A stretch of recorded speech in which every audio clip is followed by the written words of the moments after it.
Hello बच्चों, let's see this question. If s equals to 7 by 5 plus 9 upon 5 square plus 13 upon 5 cube plus 19 upon 5 की power 4 plus and so on up to then 160s is equal to, and the options are option A 300, option B 305, option C 258 and option D none of these. So हमें question दिया हुआ है जिसके अंदर हमें एक series दी हुई है और हमें 160s की वैल्यू निकालनी है, राइट। तो हम सबसे पहले देखते हैं द की कंसेप्ट।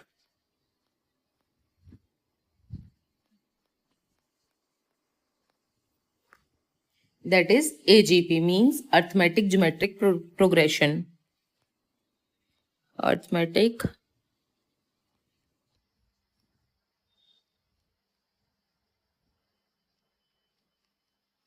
ज्योमेट्रिक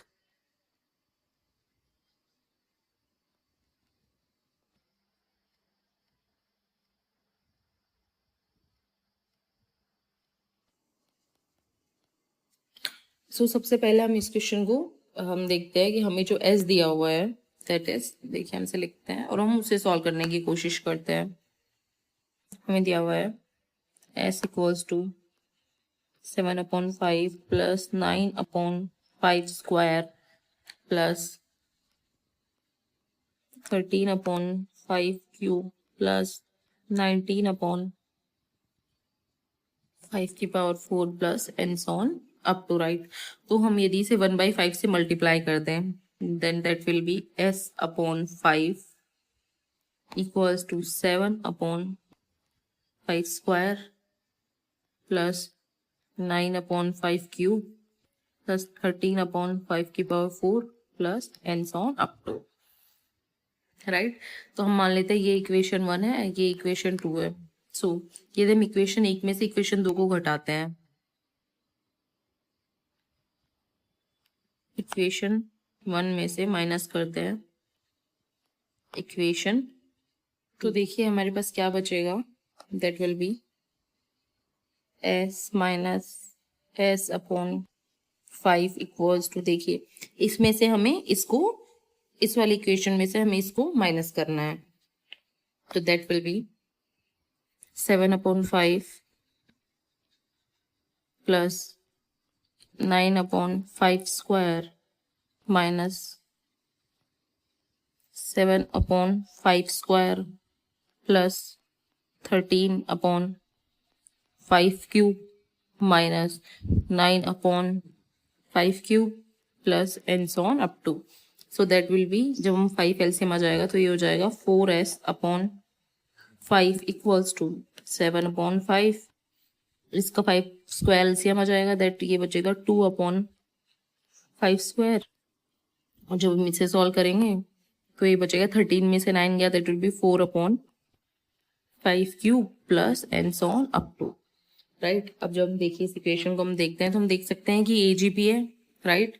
तो हम क्या करते हैं कि सबसे पहले जो ये 5 है इसको हम इधर मल्टीप्लाई कर देते हैं, तो ये हो जाएगा 4S equals to 7 plus 2/5 square plus 4 that will be only 5, उसको हमने इधर मल्टीप्लाई कर दिया है तो ये 5 ही बचेगा क्योंकि एक 5 से 5 तो कैंसिल हो जाएगा, that will B 5 square plus, और जब हम आगे करते तो ये आता है 6/5 cube plus and so on up to. अब मान लीजिए, अब देखिए जब इनसे आगे, अब मैं मान लेती हूँ कि जो ये वाली इक्वेशन है हमारे पास दैट इज Z, ठीक है, हम इसे Z कंसिडर कर लेते हैं। तो अब देखिए हम इस Z को यदि हम अलग से आगे सॉल्व करें that is Z equals to, हमारे पास क्या है 2/5 plus 4/5 square plus 6/5 cube plus and so on up to. यदि हम इस इक्वेशन हम वापस वही मेथड रिपीट करके हम सबसे पहले 1/5 से मल्टीप्लाई करते हैं, Z/5 equals to 2/5 square plus 4/5 cube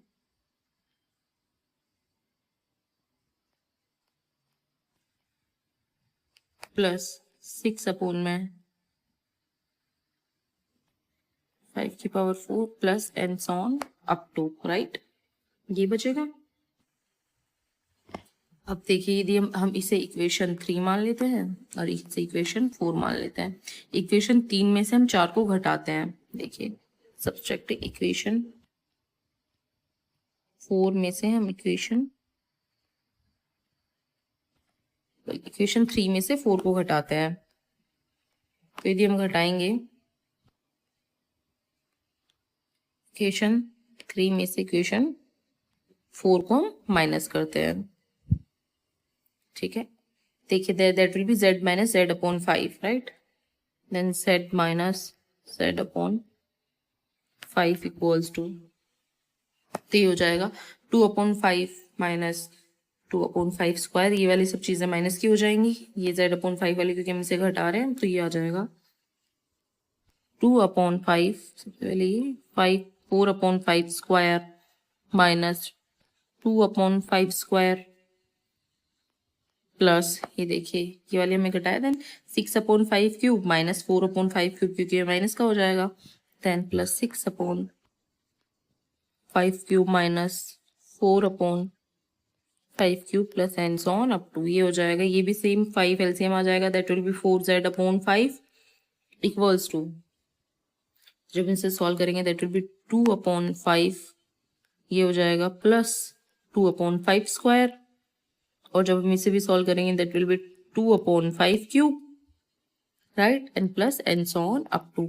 अब देखिए ये एक जीपी है, राइट। अब देखिए यदि जीपी कैसे है, देखिए मैं आपको समझाती हूँ। ये है, ये A1 है, ये A2 है, राइट। तो A2 में यदि हम R1 निकालें तो R1 क्या होता है, A2/A1, तो ये हो जाएगा 2/5 स्क्वायर अपॉन 2/5, तो ये जाएगा 1/5। और यदि हम इसका R2 निकाले, देखिए चेक करने के लिए कि आगे जीपी कंटिन्यू हो रही है या नहीं हो रही है, तो ये हो जाएगा 2/5 क्यूब अपॉन A2 2/5 स्क्वायर, तो ये भी 1/5 हो गया। तो राइट, ये एक जीपी है, ये समझ में आ गया आपको।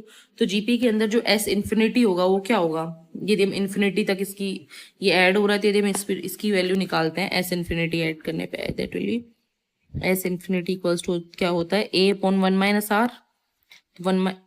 देखिए R की वैल्यू तो हमारे पास है 1/5, ए जो फर्स्ट हो गया 2/5 हो गया, तो हम इसे कैसे सॉल्व करते हैं, ये हो जाएगा, देखिए ये है 2/5 अपॉन 1 माइनस 1/5, क्योंकि R की वैल्यू यही है, देखिए 1/5। सो नेक्स्ट 2/5 अपॉन 5 का एलसीएम लेंगे तो 5 minus 1 4 1/5 equals to that will be 1/2, right. तो S इन्फिनिटी क्या आ गया 1/2। तो अब हम कहें दैट 4z/5 इक्वल्स टू हमारे पास क्या है 1/2, राइट। देन 4z/5 हमारे पास आया है 1/2, तो यहाँ से यदि हम सॉल्व करेंगे तो 5 इधर चला जाएगा, एंड 4z इक्वल्स टू आ जाएगा 5/2, और जब हम इसे भी सॉल्व करेंगे तो 4 नीचे आ जाएगा, z की वैल्यू हो जाएगी 5/4 2 8, z की वैल्यू हमारे पास ये आ गई है, राइट। तो जो z की वैल्यू देखिए हमने इसको z माना था, जो ये वाली हमारे पास रूल कंडीशन है, यहाँ पे ये वाली जो इक्वेशन है, राइट, इसमें हमें z माना, तो यदि हम z की वैल्यू यहाँ पे पुट कर दे तो 4s क्या हो जाएगा, 4s इक्वल्स टू हो जाएगा, ये देखिए 4s equals to 7 plus z है, तो 7 प्लस z क्या है 5/8, देखिए हम इसे यहाँ लिख देते हैं, 4s equals to 7 plus 5/8, right. तो 7 प्लस 8 एलसीएम हो गया,